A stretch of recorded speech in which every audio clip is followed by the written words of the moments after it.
마님, 저도 세경을 좀 받고 싶어요. 뭐라? 바보 새끼 주지에 재워주고 밥 먹여줬으면 됐지 무슨? 썩 꺼져라. 그렇게 칠성이는 묵묵히 다시 밭일을 하게 되는데 응? 으아! 번개를 맞고 어떤 깨달음을 얻은 듯한 바보 모습. 한 번 죽지 두 번 죽냐? 기다려라, 최참봉! 전기수야담을 찾아주셔서 감사합니다. 구독과 좋아요는 사랑입니다. 이야기 한 판 시작해보겠습니다. 칠성이는 조참봉 댁에서 15년째 머슴살이를 하고 있었습니다.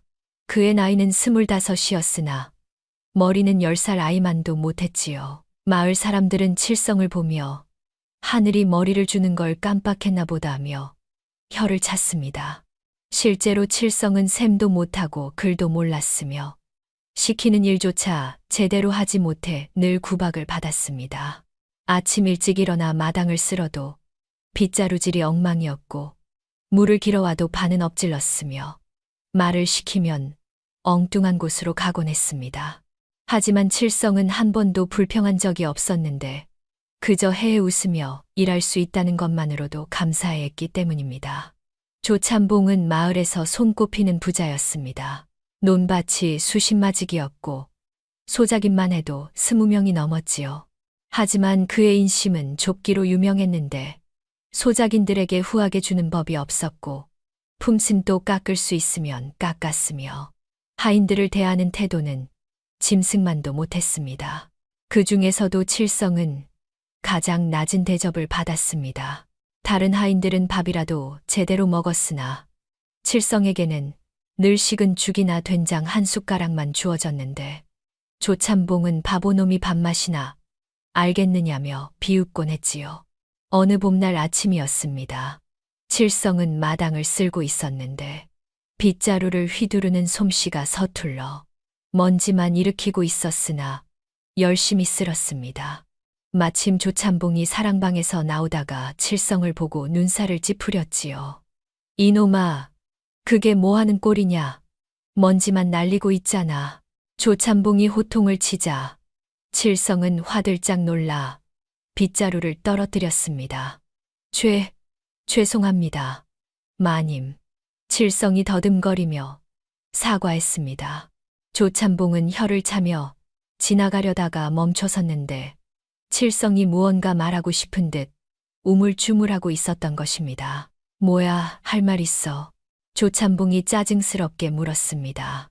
칠성은 한참을 망설이다가 용기를 내어 입을 열었는데 그의 얼굴에는 수줍은 미소가 번졌지요. 마님, 저도 15년이나 일했으니 세경 받아서 작은 초가집 하나 짓고 싶어요. 칠성이 해에 웃으며 말했습니다. 그의 목소리에는 간절함이 담겨 있었는데 15년을 일했으니 이제는 세경을 받아 자기만의 집 한 칸쯤 가질 수 있지 않을까 하는 소박한 꿈이었습니다. 염소도 한 마리 키우고 아침에 일어나면 염소 풀 뜯기고 그러면 참 좋을 것 같아요. 칠성은 계속 말을 이었습니다. 세경으로 초가집 한 칸과 염소 한 마리, 그것이 칠성이 꾸는 전부였지요. 많은 것을 바라는 것도 아니었습니다. 그저 사람답게 살고 싶다는 바람뿐이었지요. 조참봉의 얼굴이 일그러졌습니다.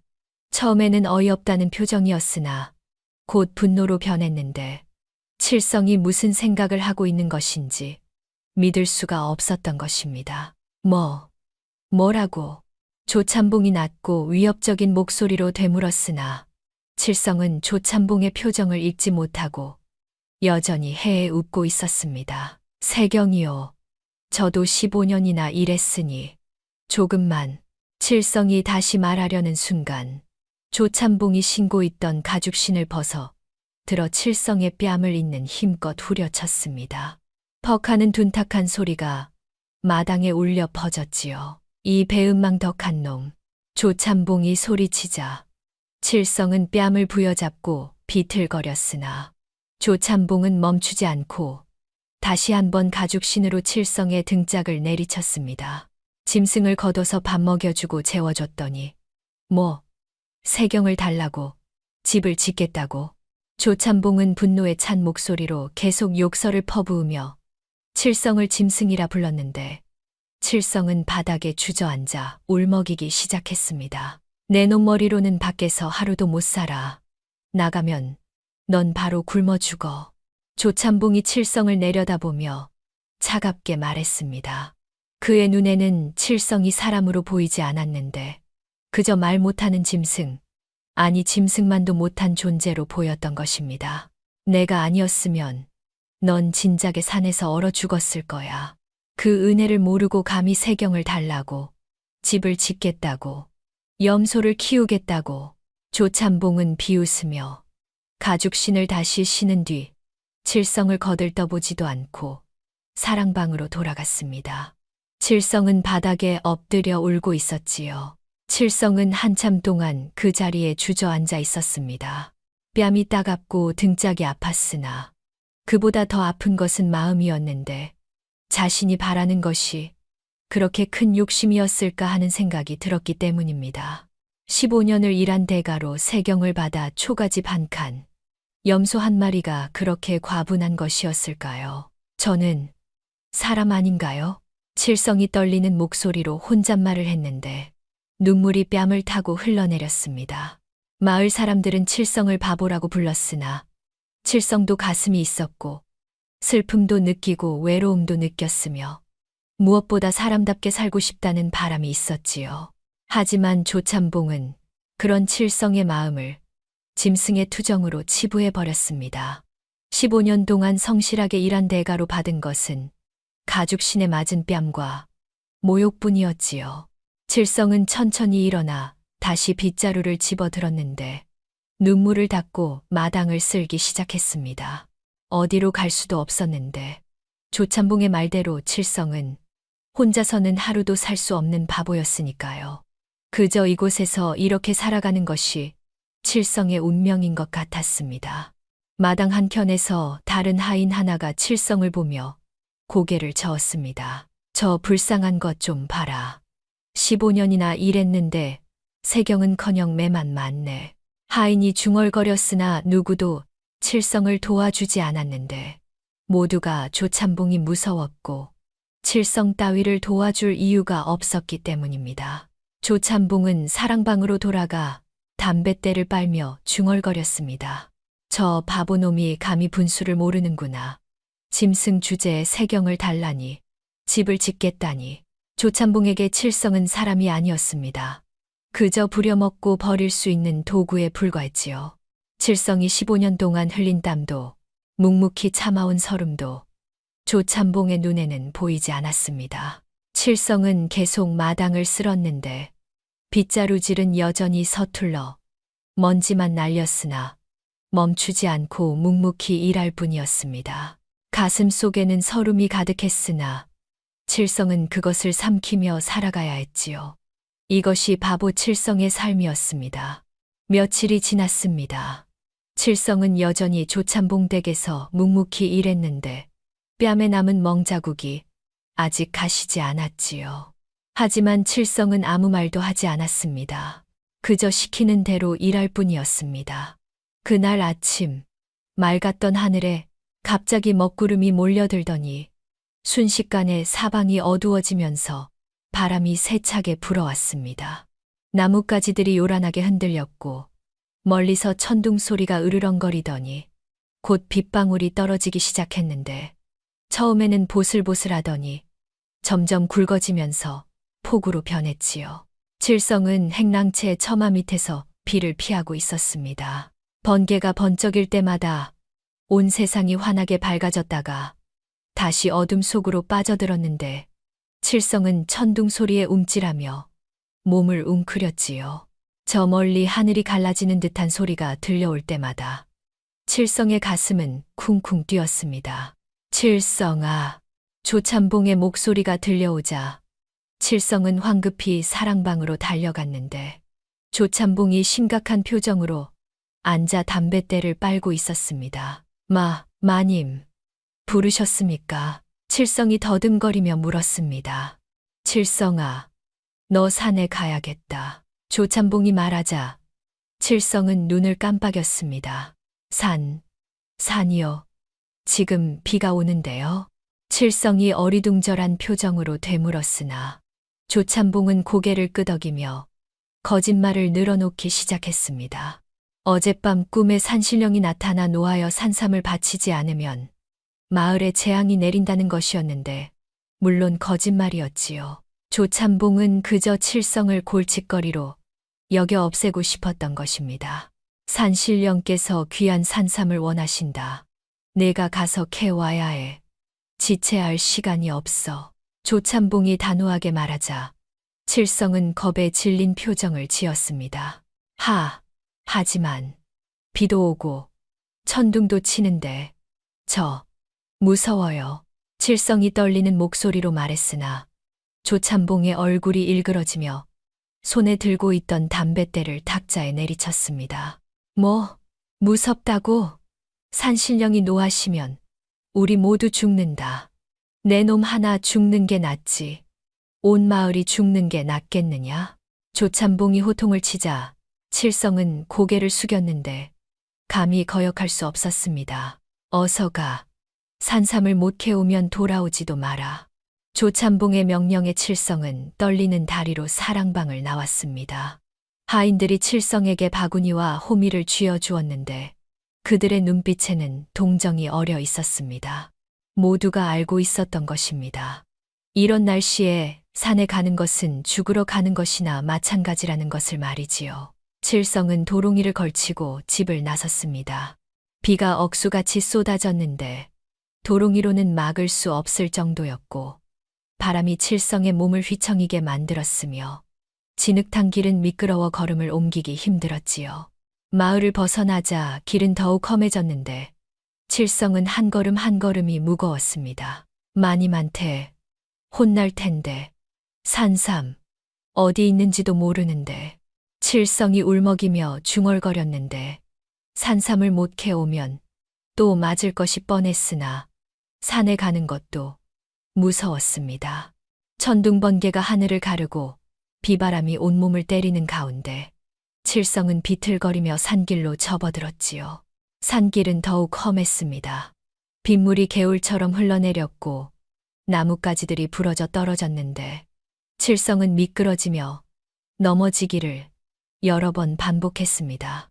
첫 번째 넘어졌을 때는 무릎을 들었고 두 번째는 손바닥이 찢어졌으며 세 번째는 이마를 돌에 부딪혀 피가 흘러내렸지요. 칠성은 피와 빗물이 뒤섞인 얼굴로 다시 일어서며 울먹였습니다. 아파요. 집에 가고 싶어요.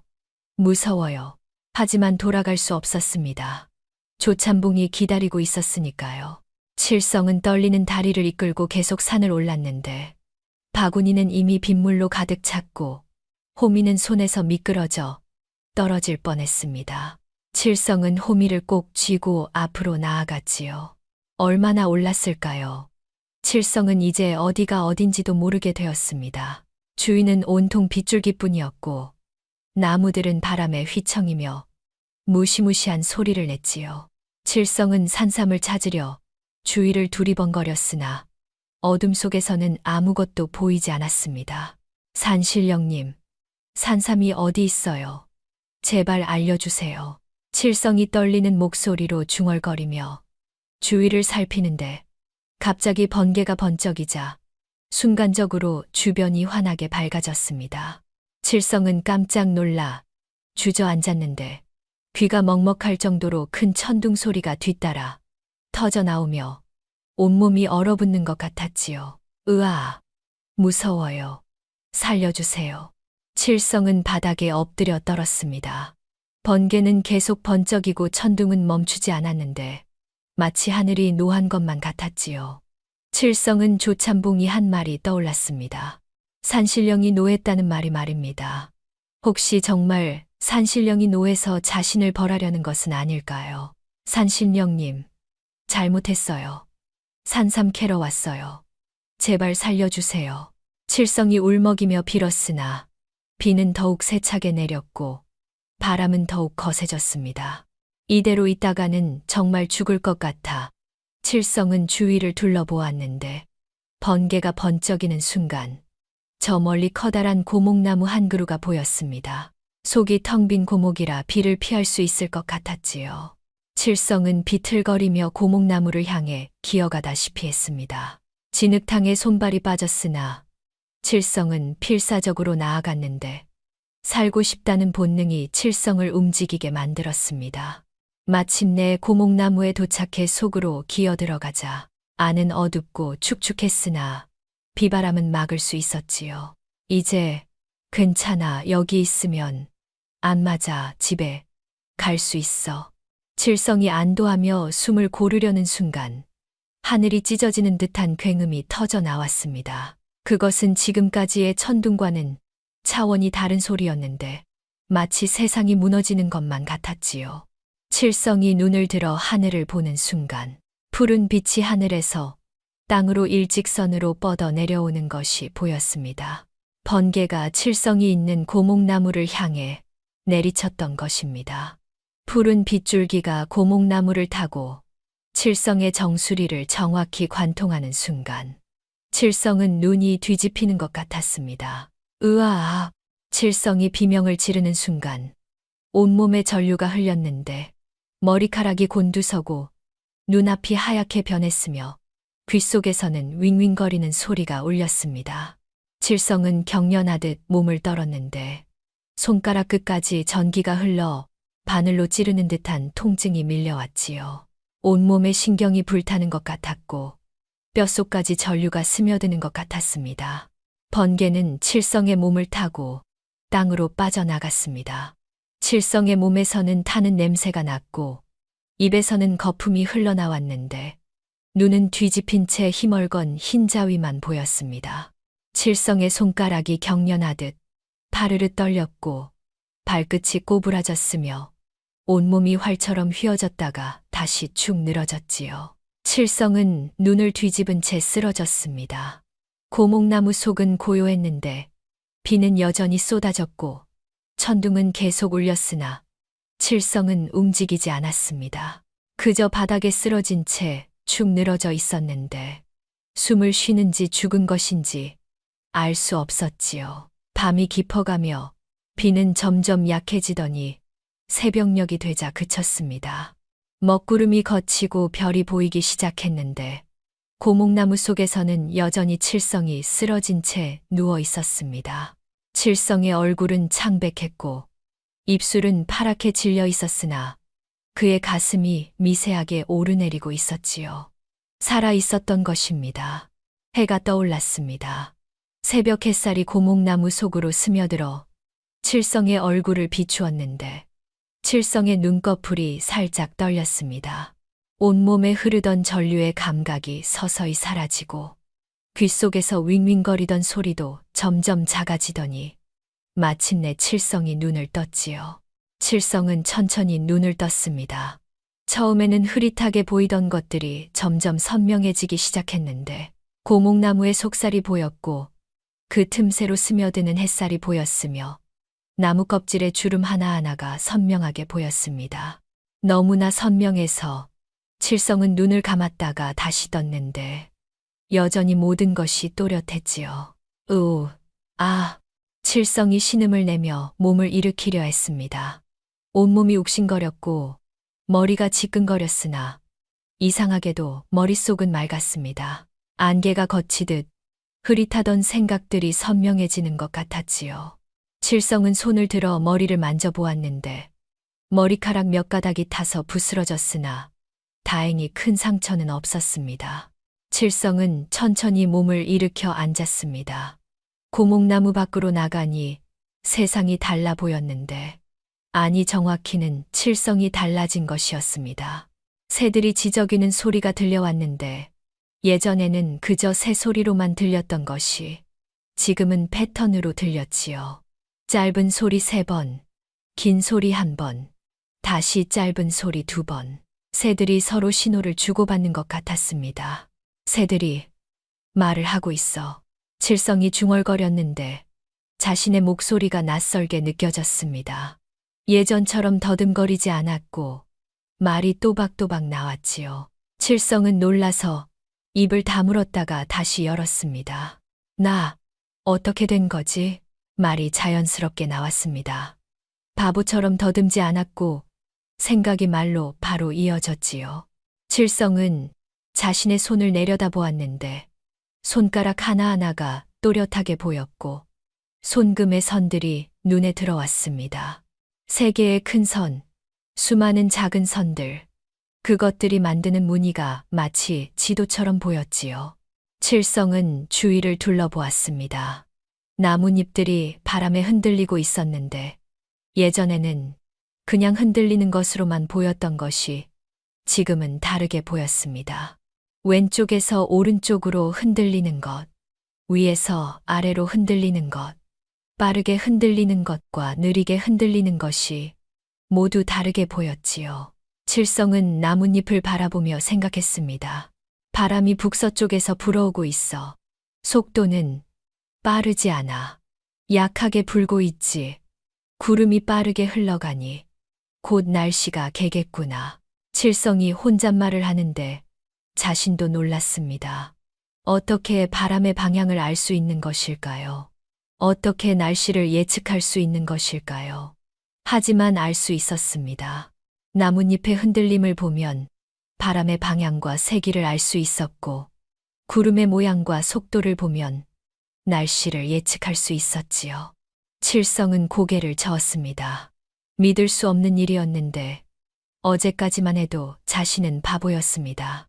셈도 못하고 글도 모르는 바보였는데 지금은 머릿속이 맑았고 생각이 빠르게 돌아갔으며 세상이 다르게 보였지요. 벼락을 맞아서 그런 걸까? 칠성이 중얼거렸습니다. 분명 어젯밤 벼락을 맞았는데 죽지 않고 살아났습니다. 그리고 깨어나니 세상이 달라져 있었지요. 칠성은 자신의 몸을 살펴보았는데 옷은 군데군데 다 있었고 피부에는 화상 자국이 남아 있었으나 심각한 상처는 없었습니다. 칠성은 천천히 걸어보았습니다. 다리가 후들거렸으나 걸을 수는 있었는데 한 걸음 한 걸음 내디딜 때마다 균형을 잡는 방법이 머릿속에 떠올랐습니다. 왼발을 내디디면 오른팔을 앞으로, 오른발을 내디디면 왼팔을 앞으로, 무게 중심을 이동하면서 걷는 방법이 저절로 이해되었지요. 신기해. 모든 게 다 보여. 칠성이 감탄하며 주위를 둘러보았습니다. 길 위에 떨어진 나뭇가지들이 보였는데 몇 개나 되는지 세어보고 싶었습니다. 칠성은 나뭇가지를 바라보며 숫자를 세기 시작했지요. 하나, 둘, 셋, 넷, 다섯. 예전에는 세 가지밖에 못 셌는데 지금은 계속 셀 수 있었습니다. 칠성은 놀라서 계속 세어 나갔는데 10가지 세고 나서도 멈추지 않았습니다. 11, 12, 13. 숫자가 계속 이어졌지요. 27개. 나뭇가지가 27개야. 칠성이 놀라며 말했습니다. 예전에 자신은 이런 것을 할 수 없었는데 지금은 할 수 있었습니다. 칠성은 땅바닥에 나뭇가지로 선을 그어 보았는데 일자로 곱게 그을 수 있었고 동그라미도 그릴 수 있었으며 네모도 그릴 수 있었지요. 칠성은 자신의 변화를 천천히 받아들이기 시작했습니다. 벼락이 자신을 바꿔놓은 것 같았는데 어떻게 바뀐 것인지는 알 수 없었으나 분명한 것은 예전의 칠성이 아니라는 것이었습니다. 머리가 맑아졌고 생각이 빨라졌으며 세상이 다르게 보였지요. 돌아가야 해. 조참봉댁으로. 칠성이 중얼거렸습니다. 산삼을 캐지 못했으나 돌아가야 했는데 어차피 조참봉은 자신이 죽었을 거라 생각할 것이었습니다. 칠성은 바구니와 호미를 주워들고 산을 내려가기 시작했지요. 걸음걸이가 예전과 달랐는데 비틀거리지 않았고 넘어지지도 않았으며 길을 헤매지도 않았습니다. 산을 내려오며 칠성은 계속 생각했습니다. 이 변화를 어떻게 해야 할까요? 조참봉에게 알려야 할까요? 아니면 숨겨야 할까요? 칠성의 머릿속에서는 여러 가지 생각들이 빠르게 스쳐 지나갔는데 예전 같으면 생각조차 할 수 없었던 것들이었지요. 아직은 숨기는 게 나을 것 같아. 칠성이 혼잣말을 했습니다. 갑자기 똑똑해진 것을 조참봉이 알면 의심할 것 같았고, 의심받으면 또 어떤 일을 당할지 몰랐습니다. 차라리 바보인 척 하면서 조용히 지내는 것이 안전할 것 같았지요. 칠성은 마을로 돌아가며 결심했습니다. 겉으로는 여전히 바보인 척하고 속으로는 이 새로운 능력을 갈고 닦겠다고 말입니다. 언젠가는 이 능력으로 조참봉에게서 벗어날 수 있을 것 같았지요. 칠성의 눈빛이 달라졌는데 예전의 흐리멍덩한 눈빛이 아니라 서늘한 광채가 서려 있었습니다. 칠성이 마을로 돌아오자 사람들이 놀란 표정을 지었습니다. 모두가 칠성이 죽었을 거라 생각했는데 살아서 돌아온 것이었지요. 하인들이 수군거렸고 조참봉도 사랑방에서 나와 칠성을 바라보았습니다. 칠성이가 살아왔네. 한 하인이 중얼거렸습니다. 조참봉은 짜증스러운 표정을 지었는데 사실 칠성이 죽기를 바랐던 것입니다. 하지만 살아 돌아왔으니 어쩔 수 없었지요. 산삼은? 조참봉이 차갑게 물었습니다. 칠성은 고개를 숙이며 더듬거리는 척했습니다. 죄송합니다, 마님. 못 찾았어요. 칠성이 바보처럼 말하자 조참봉은 혀를 찼습니다. 쓸모없는 놈, 가서 일이나 해. 조참봉이 손을 휘저으며 쫓아냈고 칠성은 고개를 숙인 채 행랑채로 돌아갔습니다. 하지만 칠성의 눈빛은 예전과 달랐는데 조참봉을 보는 시선에 서늘한 무언가가 담겨 있었지요. 물론 조참봉은 그것을 눈치채지 못했습니다. 며칠이 지났습니다. 칠성은 여전히 바보인 척하며 조용히 지냈는데 마당을 쓸 때도 일부러 서툴게 쓸었고 물을 기를 때도 일부러 조금씩 엎질렀으며 말을 더듬거렸지요. 하지만 혼자 있을 때면 칠성은 달랐습니다. 나무 막대기로 땅바닥에 숫자를 쓰며 셈을 연습했고 하늘의 별을 보며 방향을 익혔으며 사람들의 말을 듣고 그 의미를 분석했지요. 어느 날 오후였습니다. 조참봉은 사랑방에서 소작인들과 장부를 정리하고 있었는데 올해 추수한 곡식을 나누는 일이었습니다. 소작인들은 글을 모르는 사람들이었고 조참봉은 그것을 이용해 장부를 조작하곤 했지요. 김씨네는 올해 쌀 15가마를 냈으니 내 몫은 7가마 반이고 내 몫은 7가마 반이야. 조참봉이 주판을 튕기며 말했습니다. 하지만 실제로는 자신이 8가마를 가져가고 소작인에게는 7가마만 주려는 속셈이었지요.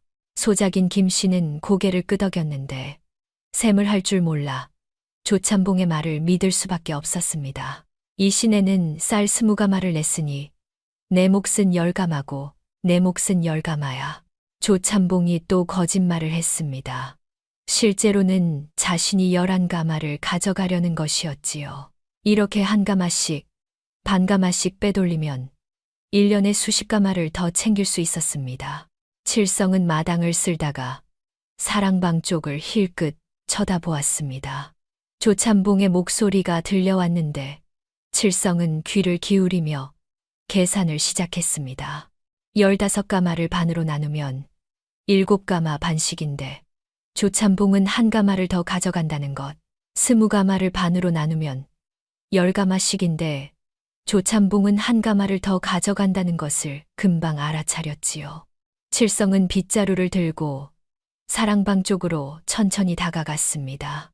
조참봉은 장부를 펼쳐놓고 주판을 튕기고 있었는데 다음 차례인 박신의 몫을 계산하고 있었지요. 박신혜는 쌀 19가마를 냈으니 조참봉이 주판을 튕기며 계산하는 척했으나 사실은 속으로 어떻게 더 빼먹을까 궁리하고 있었습니다.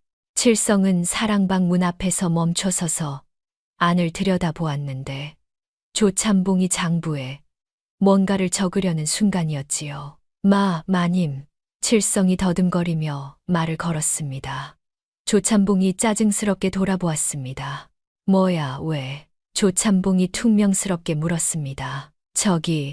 그게 19가마면 반씩 나누면 9가마 반씩인데요.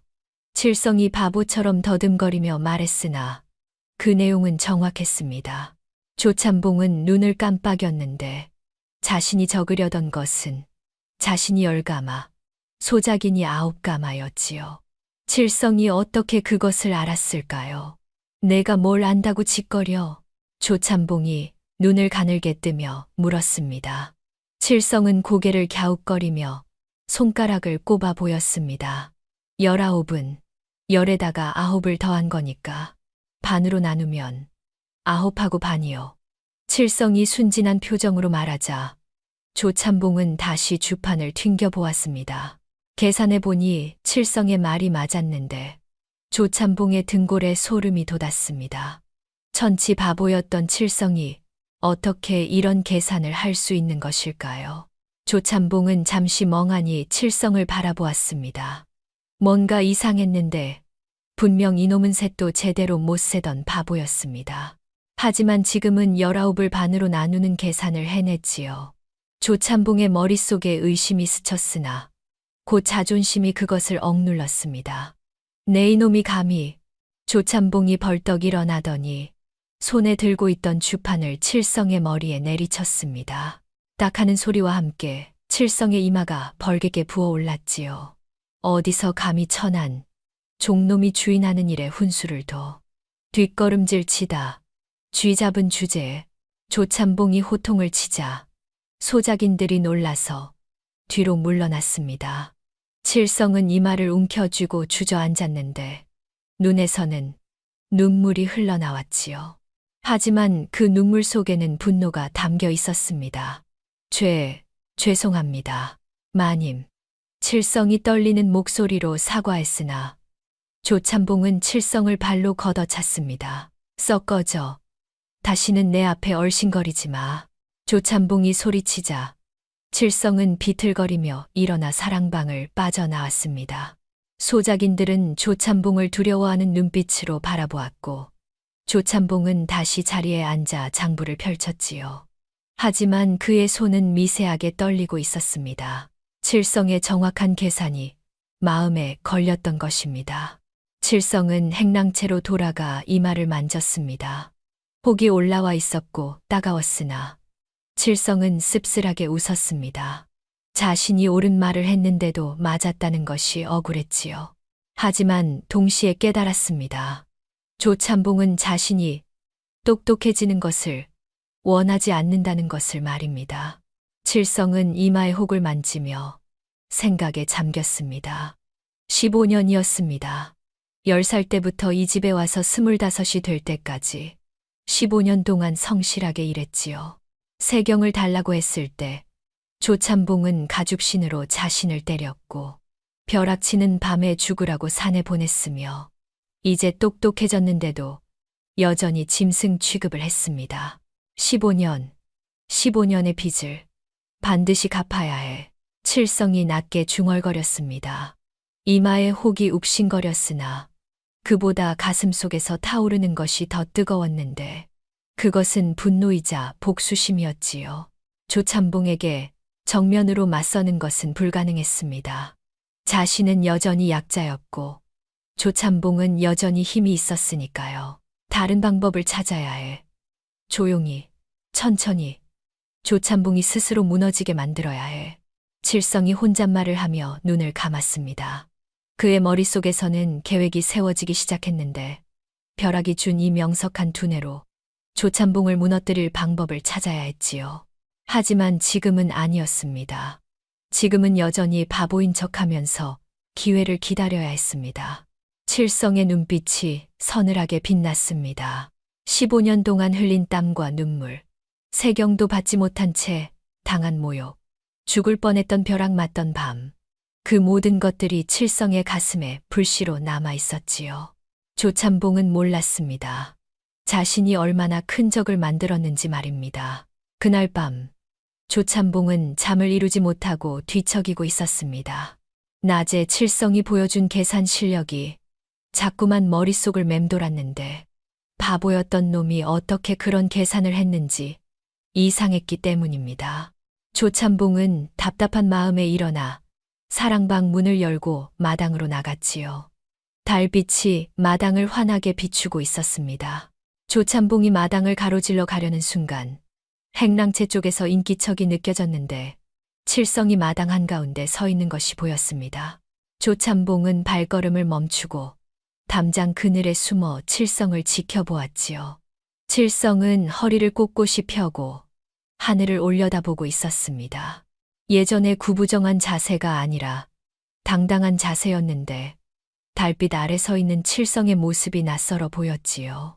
칠성은 별자리를 보며 천천히 고개를 움직였고 입을 열어 중얼거렸습니다. 북두 칠성이 기울었구나. 화성이 서쪽으로 치우쳤으니 내년은 흉년의 징조로다. 칠성의 목소리는 더듬거림이 없었고 또박또박했습니다. 조찬봉은 등골이 서늘해지는 것을 느꼈는데 저것이 정말 바보 칠성이 맞는가 싶었지요. 칠성은 계속 하늘을 보며 무언가를 중얼거렸는데 마치 학자처럼 보였습니다. 조찬봉이 놀라서 발을 헛디디자 돌멩이가 굴러갔습니다. 칠성이 화들짝 놀라 고개를 돌렸는데 순간 조찬봉과 눈이 마주쳤지요. 하지만 칠성은 재빨리 허리를 구부리고 바보처럼 해에 웃으며 머리를 긁었습니다. 아이고, 마님. 잠이 안 와서 그냥 밖에 나왔어요. 칠성이 다시 더듬거리며 말하자 조찬봉은 의심스러운 눈초리로 칠성을 노려보았습니다. 방금 전까지 또박또박 말하던 놈이 갑자기 다시 바보가 된 것 같았는데 뭔가 이상했지요. 너 방금 뭐라고 중얼거렸어? 조찬봉이 날카롭게 물었으나 칠성은 고개를 갸웃거리며 순진한 표정을 지었습니다. 저요? 아무 말도 안 했는데요. 그냥 별 보고 있었어요. 칠성이 해에 웃자 조찬봉은 잠시 칠성을 노려보다가 고개를 저으며 사랑방으로 돌아갔습니다. 혹시 귀신이 씌었나 싶었으나 벼락 맞고 살아난 놈이니 뭔가 이상한 것은 당연하다고 스스로를 설득했지요. 하지만 마음 한구석에는 불안함이 남아 있었습니다. 며칠 뒤 마을 장터에 이상한 소문이 돌기 시작했습니다. 칠성이 장터에 심부름을 나갔다가 사람들 앞에서 날씨를 맞췄다는 것이었지요. 어떤 상인이 농담으로 칠성에게 내일 날씨가 어떻겠느냐고 물었는데 칠성이 하늘을 보더니 비가 온다고 말했고 정말로 다음 날 비가 내렸다는 것입니다. 벼락 맞은 칠성이가 이상해졌대. 한 안악이 우물가에서 말했습니다. 맞아. 내가 직접 봤어. 장터에서 누가 곡식값이 오를지 내릴지 물었더니 칠성이가 올해 풍년이니 값이 내릴 거라고 했거든. 근데 정말 그렇게 됐잖아. 다른 안악이 맞장구를 쳤습니다. 소문은 빠르게 퍼져나갔는데 벼락을 맞고 죽지 않은 칠성이 하늘의 뜻을 알게 되었다는 이야기, 칠성이가 이제 점을 칠 수 있다는 이야기, 심지어 칠성이 신통력을 얻었다는 이야기까지 나돌았지요. 조찬봉의 귀에도 그 소문이 들어왔습니다. 처음에는 믿지 않았으나 소문이 계속되자 조찬봉은 직접 확인해 보기로 했습니다. 장터에 나가보니 정말로 사람들이 칠성을 둘러싸고 이것저것 물어보고 있었는데 칠성은 바보처럼 더듬거리면서도 대답은 정확하게 하고 있었지요. 조찬봉은 멀찌감치 서서 칠성을 지켜보았습니다. 한 상인이 칠성에게 비단 값이 오를지 물었는데 칠성이 잠시 생각하더니 당분간은 그대로 있을 거라고 대답했습니다. 또 다른 사람이 올해 추수가 어떨지 물었는데 칠성은 올해는 괜찮으나 내년이 걱정이라고 말했지요. 조찬봉의 머릿속에서 무언가가 번쩍였습니다. 의심은 사라지고 탐욕이 그 자리를 차지했는데 만약 칠성이 정말로 날씨와 시세를 예측할 수 있다면 돈을 벌 수 있지 않겠는가 하는 생각이 든 것입니다. 칠성을 이용하면 큰 돈을 벌 수 있을 것 같았지요. 조찬봉은 그날 저녁 칠성을 사랑방으로 불렀습니다. 칠성이 고개를 숙이고 들어오자 조찬봉은 평소와 달리 부드러운 목소리로 말했습니다. 칠성아, 앉아라. 조찬봉이 손짓하자 칠성은 놀란 표정으로 바닥에 앉았습니다. 조참봉이 자신을 앉으라고 한 것은 처음이었기 때문입니다. 내가 요즘 장터에서 날씨랑 시세를 맞힌다는 소문을 들었다. 정말이냐? 조참봉이 물었습니다. 칠성은 머리를 긁으며 더듬거렸습니다. 그냥 운이 좋았던 것 같아요. 마님. 칠성이 말하자 조참봉은 미소를 지으며 고개를 끄덕였습니다. 좋아. 네 재주로 우리가 돈을 좀 벌어보자. 내가 미천을 대줄 테니 내가 언제 뭘 사고 팔아야 할지 알려주면 돼. 그러면 번 돈은 반반 나누는 거야. 조참봉의 제안에 칠성은 눈을 동그랗게 뜨며 물었습니다. 정말요? 저한테도 돈을 주신다고요? 칠성이 순진하게 물었는데 조참봉은 속으로 비웃으며 고개를 끄덕였습니다. 물론 거짓말이었지요. 돈을 벌면 칠성에게는 푼돈만 던져주고 대부분은 자신이 가질 생각이었습니다. 그럼 우리가 한 식구 아니냐. 함께 잘 살아보자. 조참봉이 다정하게 말하자 칠성은 감격한 표정으로 고개를 끄덕였습니다. 하지만 칠성의 눈 깊은 곳에는 차가운 빛이 어려 있었는데 조참봉은 그것을 보지 못했지요. 칠성은 이미 알고 있었습니다. 조참봉이 자신을 이용하려 한다는 것을, 그리고 그것이 바로 자신이 원하는 기회라는 것을 말입니다. 칠성은 고개를 숙이고 대답했는데 그의 입가에는 희미한 미소가 번지고 있었습니다. 알겠습니다. 마님, 열심히 하겠습니다. 조참봉은 만족스럽게 고개를 끄덕이며 칠성을 내보냈습니다. 조참봉은 이미 머릿속으로 큰 돈을 세고 있었는데 칠성의 능력을 이용하면 떼돈을 벌 수 있을 것 같았지요. 하지만 조참봉은 몰랐습니다. 자신이 칠성의 덫속으로 제 발로 걸어 들어가고 있다는 것을 말입니다. 그날부터 조참봉은 칠성을 다르게 대하기 시작했습니다. 구박하지 않았고 밥도 제대로 주었으며 심지어 사랑방에 불러 함께 차를 마시기도 했지요. 물론 칠성을 아껴서가 아니라 돈을 벌기 위해서였습니다. 조참봉은 먼저 작은 것부터 시험해 보았습니다. 칠성에게 다음 장날 곡식값이 어떻게 될지 물었는데 칠성은 잠시 생각하더니 조금 오를 거라고 대답했습니다. 조참봉은 반신반의하며 곡식을 조금 사두었는데 과연 장날이 되자 값이 올랐지요. 조참봉은 눈이 번쩍 뜨이며 칠성의 말을 더욱 믿기 시작했습니다. 칠성아, 이번에는 무명이 어떻게 될 것 같으냐? 조참봉이 물었고 칠성은 비가 많이 와서 무명이 귀해질 거라고 대답했습니다. 조참봉이 무명을 사두자 정말로 비가 내렸고 무명 값이 올랐지요. 조참봉은 돈을 세며 흐뭇하게 웃었는데 칠성의 능력이 진짜라는 확신이 들었습니다. 한 달쯤 지났을 무렵 조참봉은 이제 칠성의 말을 의심 없이 믿게 되었습니다. 자잘한 장사에서 모두 성공했기 때문이었는데 조참봉의 눈에는 욕심이 가득했지요. 더 큰 돈을 벌고 싶었습니다. 어느 날 저녁 칠성이 사랑방으로 조참봉을 찾아왔습니다. 평소와 달리 얼굴에 긴장한 기색이 역력했는데 조참봉은 뭔가 중요한 이야기가 있나 싶어 자세를 바로 했지요. 마님, 말씀드릴 게 있어요. 칠성이 조심스럽게 말하자 조참봉은 반가운 얼굴로 칠성을 맞이했습니다. 그래, 무슨 일이냐? 조참봉이 물었습니다. 오늘 장터에 갔다가 한양에서 온 보부상을 만났어요. 칠성이 더듬거리며 말을 시작하자 조참봉이 몸을 앞으로 내밀었습니다. 한양 소식이라면 귀한 정보일 터였지요. 그 사람이 그러는데요. 청나라에서 사신이 곧 온다는 소문이 돈다고. 칠성의 말에 조참봉의 눈이 번쩍 빛났습니다. 청나라 사신이 오면 조정에서 큰 잔치를 벌이고 양반들이 새 옷을 지어 입으며 진상품을 준비하느라 비단이며 귀한 물건들의 값이 폭등하는 것이 상례였지요. 정말이냐? 청나라 사신이? 조참봉이 다급하게 물었습니다. 네, 2달쯤 뒤에 온다고 했어요. 그 보부상이 한양관아 근처에 사는 사람인데 틀림없다고.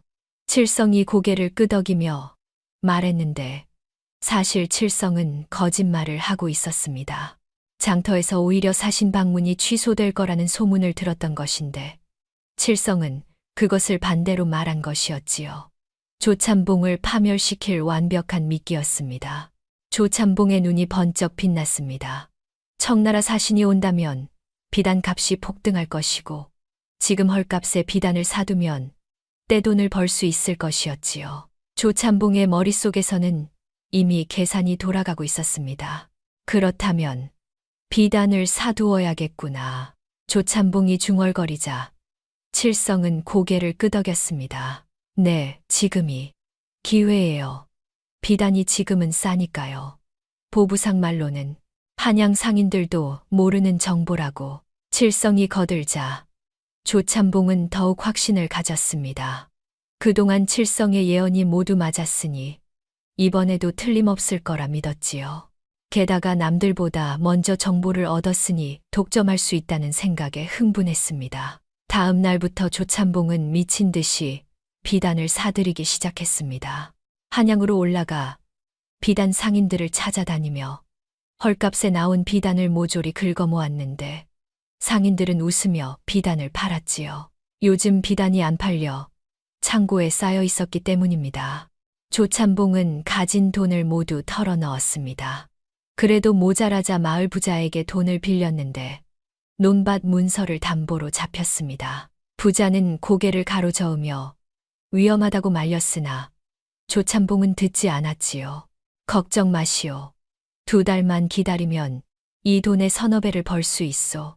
조참봉이 자신만만하게 말하자 부자는 어쩔 수 없이 돈을 빌려주었습니다. 조참봉은 그 돈으로 비단을 더 샀고 또 모자라자 한양의 전당포를 찾아가 집문서까지 저당 잡혔습니다. 전당포 주인이 눈썹을 치켜 올리며 물었습니다. 집까지 잡히면 망하는 거요. 정말 괜찮겠소? 조참봉은 비웃으며 대답했습니다. 괜찮소. 이건 확실한 정보요. 청나라 사신이 오면 비단값이 폭등하오. 전당포 주인은 고개를 저으며 돈을 내주었습니다.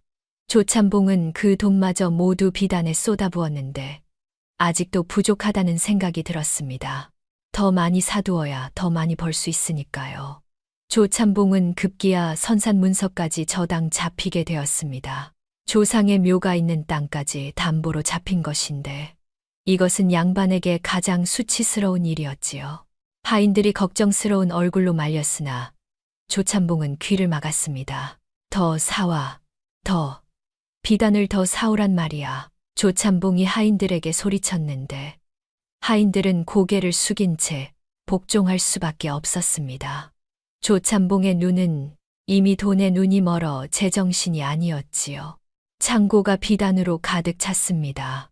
붉은 비단, 푸른 비단, 노란 비단, 비단이 쌓이고 쌓여 창고가 터져나갈 지경이었는데 조참봉은 만족스럽게 웃으며 비단 더미를 쓰다듬었습니다.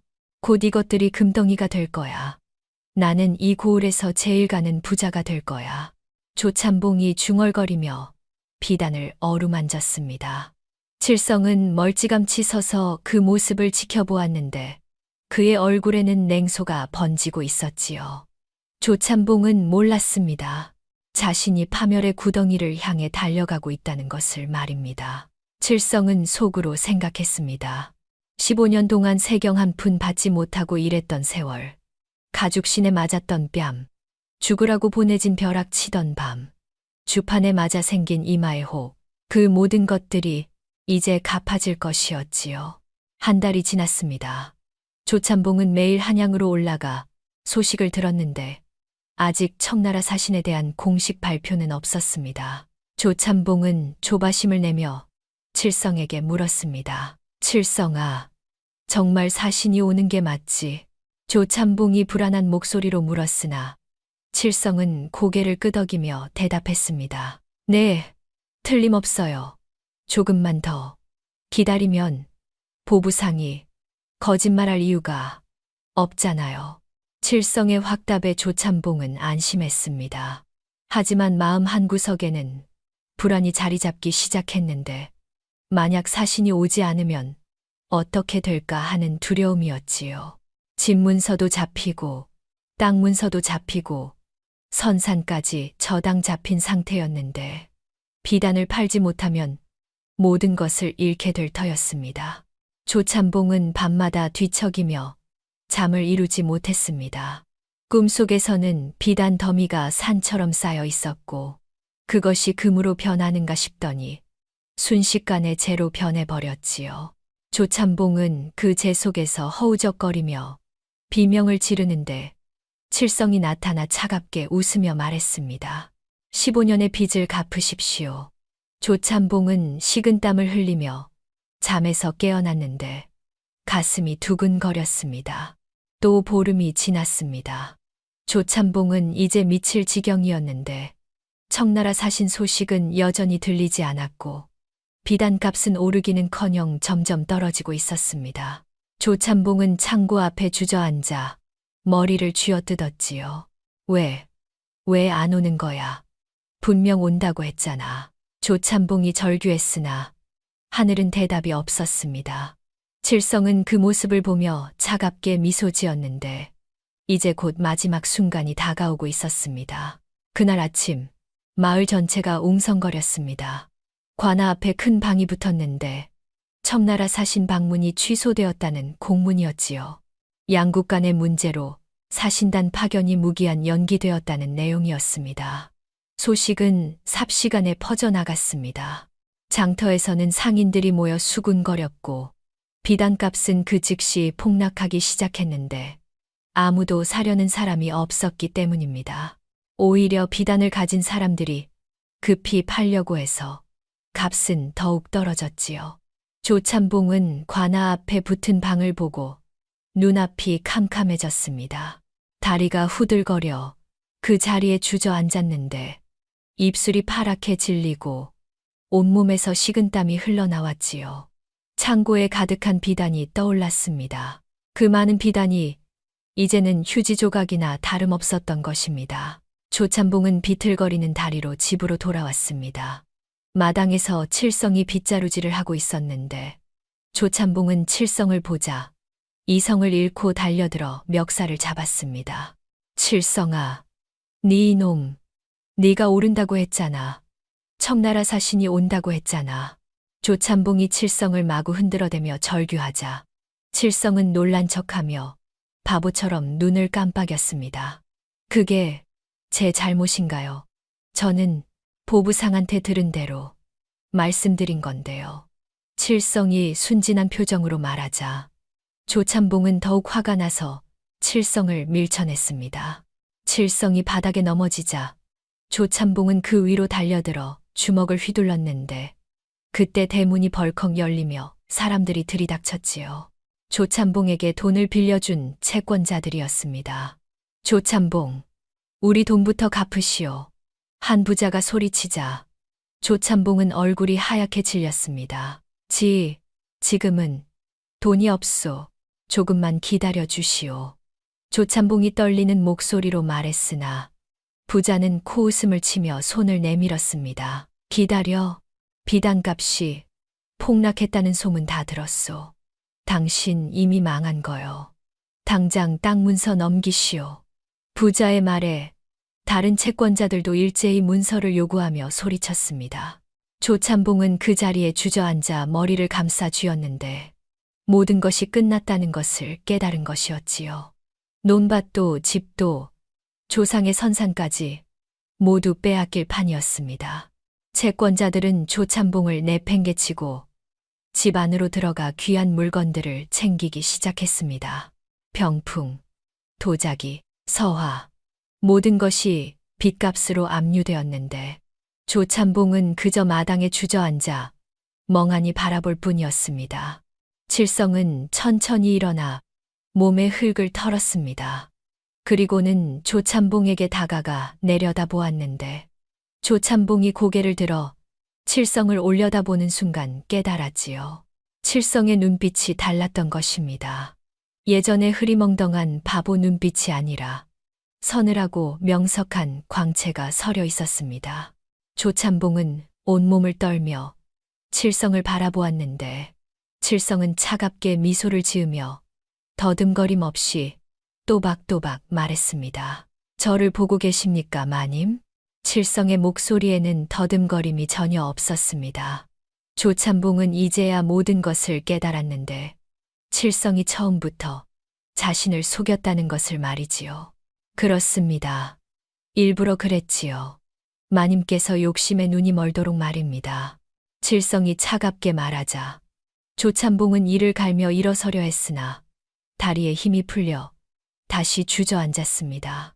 칠성은 조찬봉을 내려다보며 계속 말했습니다. 욕심이 눈을 가리면 벼락보다 무서운 법입니다.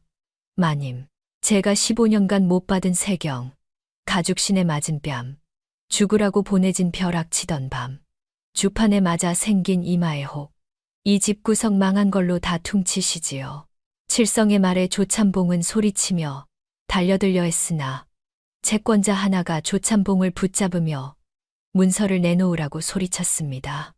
조찬봉은 무너지듯 다시 주저앉았지요. 저를 짐승이라 부르셨지요. 세경을 달라니 배은망덕하다고 하셨고요. 하지만 하늘이 저를 살렸고 이 머리를 주셨습니다.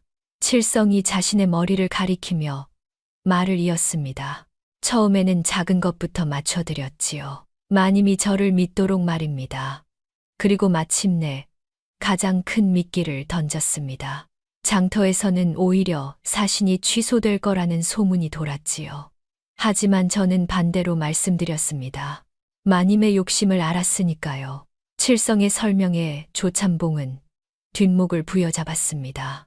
가슴이 답답하고 숨이 막혀왔는데 자신이 완벽하게 놀아났다는 사실이 믿기지 않았지요. 15년입니다, 마님. 15년 동안 저는 사람이 아니었습니다. 짐승이었지요. 하지만 이제는 다릅니다. 저는 사람입니다. 그리고 마님은 이제 아무것도 아니십니다. 칠성이 차갑게 말을 마치고 돌아서는데 조찬봉이 뒷목을 움켜쥐고 쓰러졌습니다. 충격이 너무 커서 기절한 것이었지요. 하인들이 놀라서 달려들었으나 칠성은 그저 담담하게 그 모습을 바라볼 뿐이었습니다. 채권자들은 집안의 물건을 모두 실어 날랐고 조찬봉의 가족들은 울며 짐을 싸기 시작했습니다. 저녁이 되자 조찬봉네 집은 텅 비었는데 조찬봉은 정신을 차리고는 비틀거리며 일어나 집 밖으로 쫓겨났지요. 칠성은 대문 앞에 서서 조찬봉 가족이 떠나는 모습을 지켜보았습니다. 조찬봉은 알거지 꼴이 되어 허름한 옷을 걸치고 비틀거리며 걸어갔는데 그 뒷모습은 초라하기 짝이 없었지요. 예전에 자신을 내려다보던 그 거만한 모습은 온데간데 없었고 이제는 길바닥에 나앉은 거지나 다름없었습니다. 마을 사람들이 모여서 수군거리며 조찬봉의 몰락을 지켜보았습니다. 욕심이 화를 불렀다는 것, 칠성을 업신여긴 대가를 치렀다는 것을 모두가 알고 있었지요. 칠성은 조용히 미소 지었습니다. 15년의 한이 드디어 풀린 것이었습니다. 5년이 흘렀습니다. 세상은 많은 것이 변했는데 그 중에서도 가장 큰 변화는 칠성에게 일어났습니다. 칠성은 이제 더 이상 바보 머슴이 아니었지요. 마을 사람들은 그를 칠성날이라고 불렀습니다. 조찬봉이 망한 뒤 칠성은 빈손이었습니다. 하지만 칠성에게는 벼락이 준 명석한 두뇌가 있었지요. 칠성은 마을 사람들에게 날씨와 시세를 예측해주기 시작했는데 정확하게 맞아떨어졌습니다. 처음에는 고마운 마음에 주는 푼돈으로 시작했지요. 칠성아, 다음 장날 곡식값이 어떻게 될까? 한 농부가 물으면 칠성은 하늘을 보고 땅을 보며 대답했습니다. 오를 겁니다. 지금 파시고 다음 장에 사십시오. 칠성의 말대로 값이 움직이자 사람들은 놀라워했고 소문은 빠르게 퍼져나갔습니다. 칠성에게 조언을 구하는 사람들이 늘어났고 감사의 표시로 주는 돈도 조금씩 쌓여갔지요.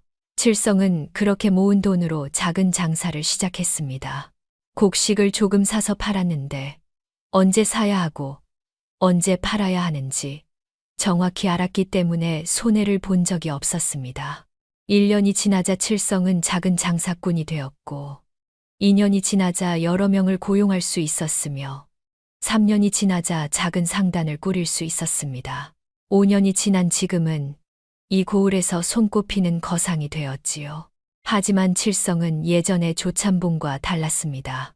돈을 벌수록 가난한 사람들을 도왔는데 흉년이 들면 곡식을 헐값에 팔았고 과부나 고아들에게는 돈을 빌려주되 이자를 받지 않았지요. 마을 사람들은 칠성을 존경했습니다. 빈손에서 일어나 거상이 되었으면서도 교만하지 않고 겸손했기 때문입니다. 칠성은 마을 어귀에 큰 기와집을 지었습니다. 사랑채와 안채가 있었고 마당에는 나무가 심어져 있었으며 작은 연못도 있었지요. 하지만 칠성은 그곳에서 혼자 살지 않았습니다.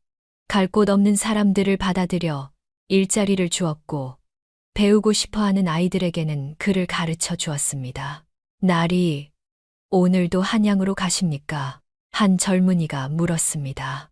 칠성의 상단에서 일하는 총각이었는데 칠성을 따르는 사람 중 하나였지요. 그래야지. 오늘 거래가 있어서 말이야. 칠성이 부드럽게 대답하며 도포를 걸쳤습니다. 이제는 양반들이 입는 옷을 입고 갓을 쓰고 다녔는데 누가 봐도 훌륭한 상인이자 선비처럼 보였습니다. 칠성은 말을 타고 한양으로 향했습니다. 길을 가다가 한 다리를 지나게 되었는데 그 다리 밑에서 무언가 움직이는 것이 보였지요. 칠성은 말을 멈추고 다리 밑을 내려다보았습니다. 한 노인이 누더기를 걸치고 웅크리고 앉아 있었습니다. 머리는 헝클어져 있었고 수염은 길게 자라 있었으며 옷은 기름때와 흙으로 뒤범벅이 되어 있었지요. 손에는 빈 그릇을 들고 있었는데 구걸하는 거지였습니다.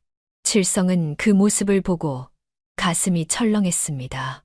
낯이 익었기 때문인데 자세히 보니 조참봉이었습니다.